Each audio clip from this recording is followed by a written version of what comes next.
Okay, so I'm going to introduce you to Kantian ethics today.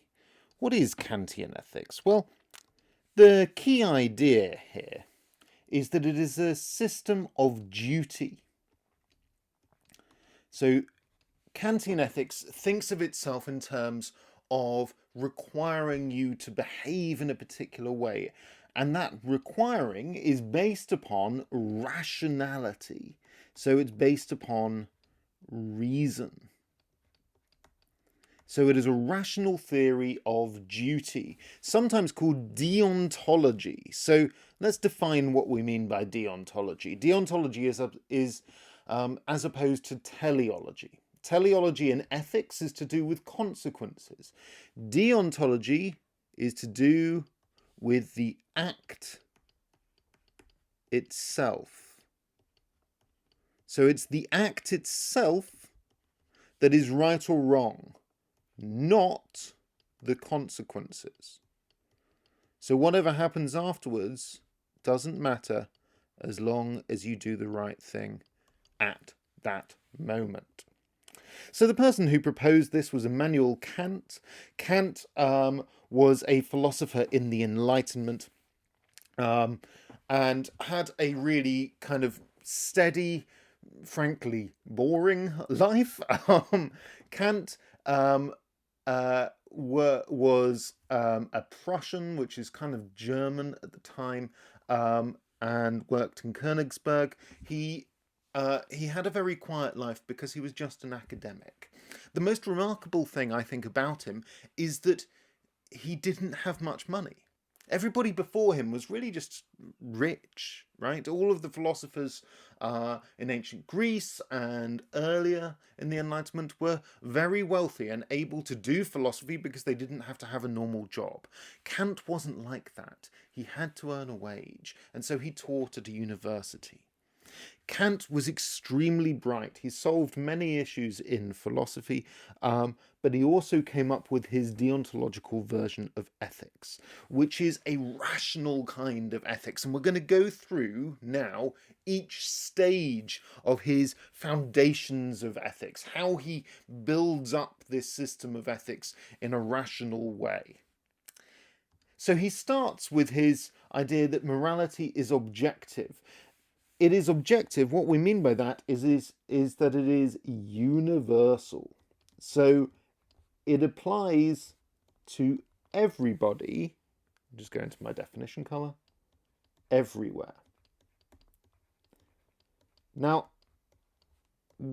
this means that that morality must be objective. It must exist as some sort of fact. He thought the kind of fact it was a logical fact. Now, he doesn't try to justify this. He says, look, you can reject this. You can say, oh, I don't believe in morality. Then Kant hasn't got anything to say to you. But if you do think the morality exists and applies to everybody, then he thinks the rest of his ethical system kind of follows from that. So he has an idea of human beings as well. Human beings, he thinks, are free, that is, essentially capable of choice.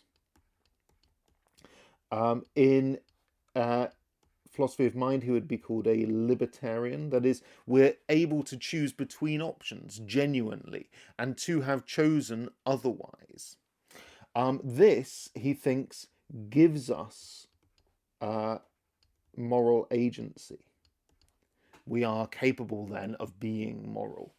And we're also rational, which means essentially that we are capable of applying reason. Now, reason, of course, is also, and I'm going to put this in my important color again, universal. Just like his view of ethics. Think about it like this. I mean, the rules of maths are true no matter who you are. In the same way, the logical rule of non-self-contradiction, which essentially says that a sentence can't make itself false, that's true whether it's you or me or whoever saying that sentence. So rational rules, logic is universal in the same way that morality is. So maybe rationality and freedom in humans can be used to produce morality.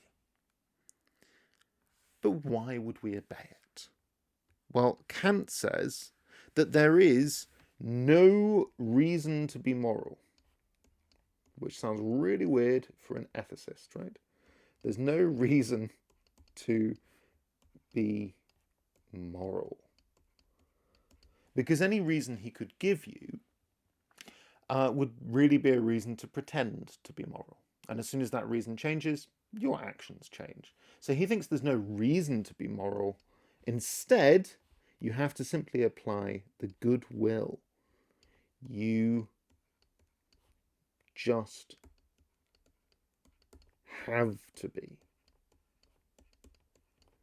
So his view of the goodwill is simply an inclination to be moral. You have to be moral. You have to see it as inherently worthy to follow your duty. Now, I think one of the really interesting and distinctive features of Kantian ethics is what we call autonomy. Autonomy comes from two words, auto and nomos. It's one of the distinctive features because it's all about human freedom. If you think about the history of ethics up until this point, ethics is all about the church telling you what to do. But Kant says, no one can tell you what to do. It is just you. Auto means the self. And nomos means legislation. So legislation is a set of rules, right? So self-legislation is the name of the game, he says. You are the only one that can decide what is right and wrong. You have to decide for yourself. Why would that be the case? Oh, that's an interesting F. You have to decide for yourself. I mean, my normal Fs are interesting Fs too. I apologise. My Fs and my Zs, you'll see a Z in a second, are odd. So why does he believe in autonomy? Well, he believes in autonomy because that is the distinctive nature of humans, right? That comes directly from this. We are free, that's the self, and we are rational and so capable of coming up with our own rules. Well, if that's the case, then why does he think the morality is objective if we're just coming up with things ourselves? Well, we come up with things ourselves based upon reason. And so he creates the categorical imperative, which has various interpretations, but essentially it is the way of deciding what is right and wrong. That's what makes this a normative theory, right? A theory about norms, a theory about rules. It is the way of deciding moral rules. And there are three interpretations, but I'm just going to look at two briefly. We will spend a lot more time on this, I promise. So the first one is the principle of universalization. Universalization says essentially, look, morality is universal and rational. So any maxim, any proposed rule, any maxim, which is simply a proposed rule, has to be applicable, so be capable of being applied to everyone, because morality is objective. So if you're going to have a rule that you're about to behave on, act on, it needs to be something that if everybody acted on it, it would happen without contradiction, which you remember is one of the rules of logic. If it was contradictory when everybody acted on it, supposing everybody acted on it, then it couldn't possibly be a moral rule. The other one is respect